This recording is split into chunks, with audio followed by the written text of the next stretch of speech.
Okay, so this was one of the best questions I got on Instagram because my son and my daughter both get tons of ear infections.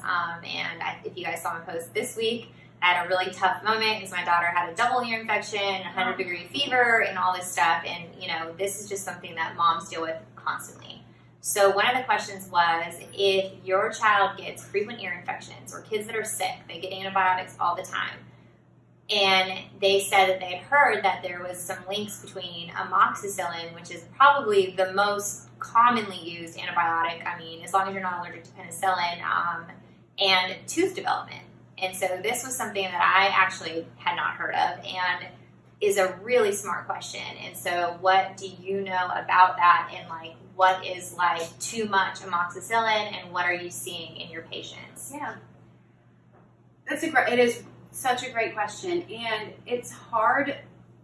So let me backtrack. What we do know for a fact is that there has been an overabundance of antibiotic prescriptions recently. That's why the guidelines change in terms of how we're supposed to prescribe it. Yeah. And in general, people were getting way too much of it. And what we saw was when children were getting specifically amoxicillin, but it is linked to other antibiotics, during certain stages of tooth development, they have what's called enamel hypoplasia, and they have weak enamel on these permanent teeth. So much so that they even have coined a new phrase for it. It's called molar incisal hypoplasia, and it affects the molars and the front teeth. The problem is you can't do testing on kids, so we're just kind of retroactively seeing what the teeth look like and how often they were on antibiotics. So there's no certain number. It's not like if you have 2 prescriptions within a year, they're fine. If they have 5, the moral of the story is, I think, making sure that you find a pediatrician that's in line with your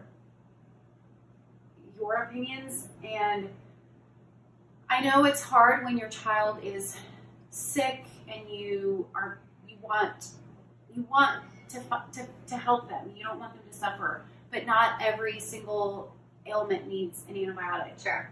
And you'll notice that your pediatrician is pretty hesitant to prescribe antibiotics for the most part, and they do have a guideline, as far as what is too frequent of an ear infection, and they will,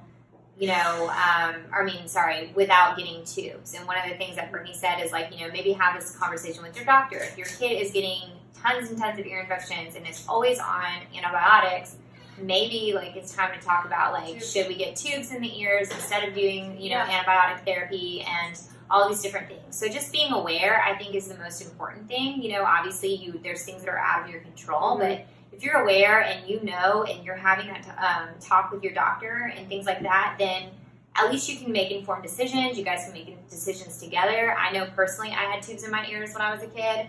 And I don't seem to have any repercussions from it. I just got a ton of ear infections, and so it was just something that I needed to have done. And it's also something that kids generally grow out of. Right. So I guess, anatomically, a lot of things drain into the ears when they're younger, and then as we age, things change, and so we don't get them as frequently. So if we can get them out of these critical periods, either through antibiotic use infrequently or tubes in the ears, then hopefully we can keep them from having these, effects later in life. Now, they're not completely horrific, otherwise this would be spoke about more, but a lot of parents will come to me when kids are older and be like, well, how come my kid's teeth look like this, And so this is just a good knowledge point, because this will be a permanent effect on the way that the teeth look, and the treatment options really aren't great for that. And that's another thing. Maybe in the future we'll do a braces segment or something like that. But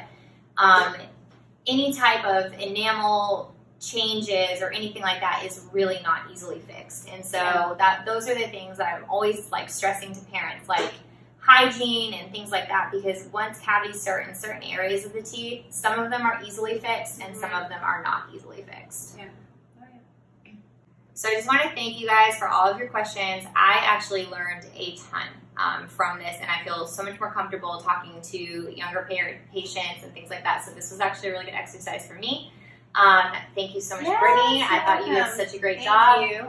And we're going to do a quick office tour of her office, Green Hills Pediatrics. I think it's beautiful, and if y'all live in the Nashville area, you should consider coming here.